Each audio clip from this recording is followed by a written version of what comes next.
Are you having a shower, wedding, birthday party, or event that requires a fast, simple, easy hanging decoration? Then this Tulle Ball tutorial is just for you. As usual, all the items that I use will be in the description box below, so be sure to check that out, and let's get right into it. I have set up my board with the pegs in the 0-inch and 8-inch holes because I'm making an 8-inch Tulle Ball. But the good thing about this is that the width of the ball and the size of the ball can be varied to any size that you want.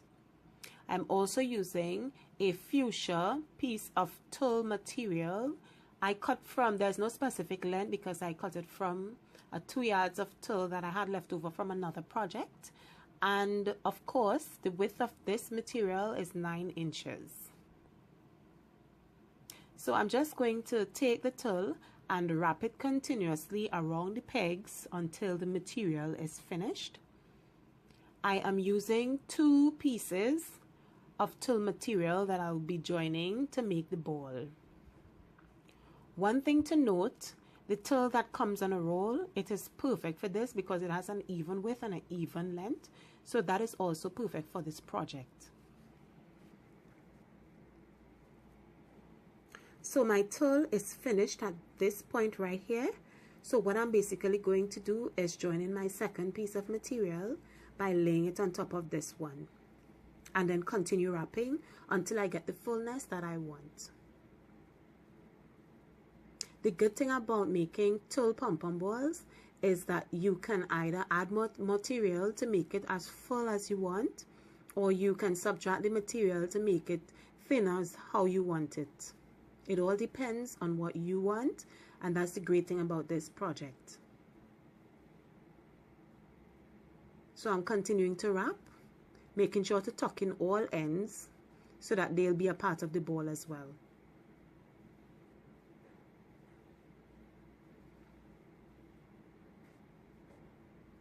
I found that this was quite an easy technique to get this done because I usually make my Tulle Pom Pom balls by hand, but when I practiced with the boy tool, I found that it was simple and it was very, very fast. So I thought that I would share this with you guys. So my second piece of material has come to an end here. And there are 2 techniques that can be used. The first one, you could use the locking technique with the tulle material to finish it off and create a hanging area on it.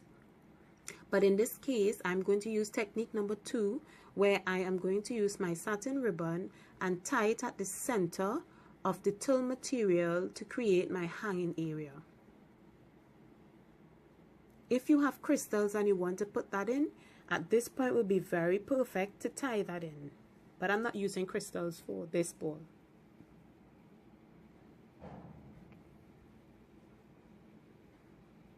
So I'm just putting in my satin ribbon here and tying it, making sure that it's at the center point of the tulle. And I'm tucking in any extra edges that I don't want sticking out. I'm not using the locking technique for here. I'm just tying a normal knot and just pulling it as tight as I want because I'm going to use the satin ribbon to hang my Tulle Ball up. I'm just making sure it's even before I do my tying.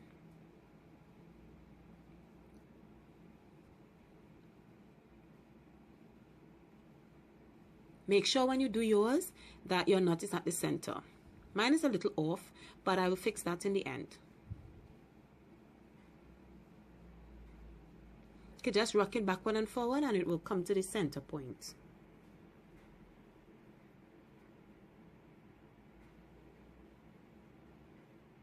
And I'm just going to take my finished piece because it looks like a bow. I'm going to end it off. You could either end it off by gluing or knotting, but I'm going to burn the 2 edges and cinch them together. And I'm just going to slide off my material off of the pegs to complete the look.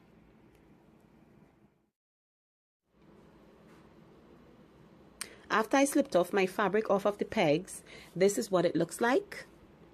So I just evened out my wraps a bit, and I'm just finding the middle point of where the fabric is bent, and I'm going to use my scissors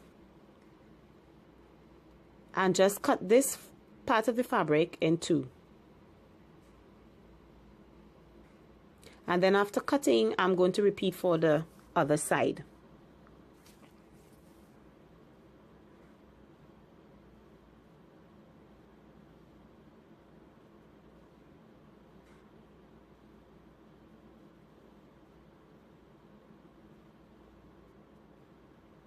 Never mind if one area is long and the other is short.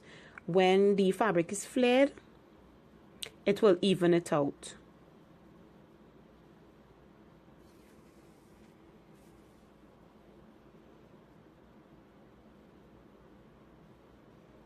So I'm just repeating it for this side as well in order to get the same look as the other side.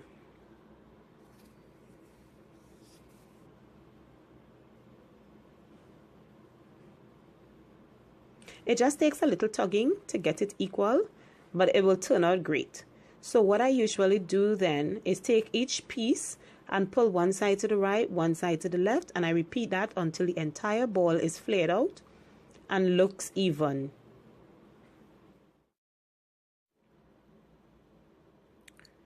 So just doing a little fluffing, and if there are any long pieces, you can either tuck it in or you can cut it out like I'm going to do here.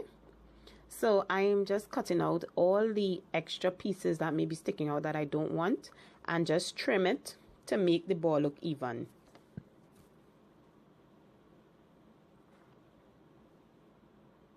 And even if some of the pieces are still a bit long and short, it's still going to look okay, so that's no problem.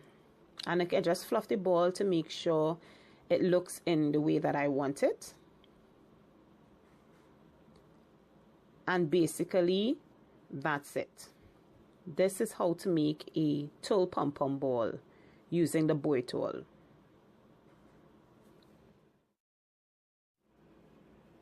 These pom-pom balls are perfect for aisle decor, as well as hanging in your rooms or making centerpieces for your events. And this is it for today. Thank you guys for watching. Bye.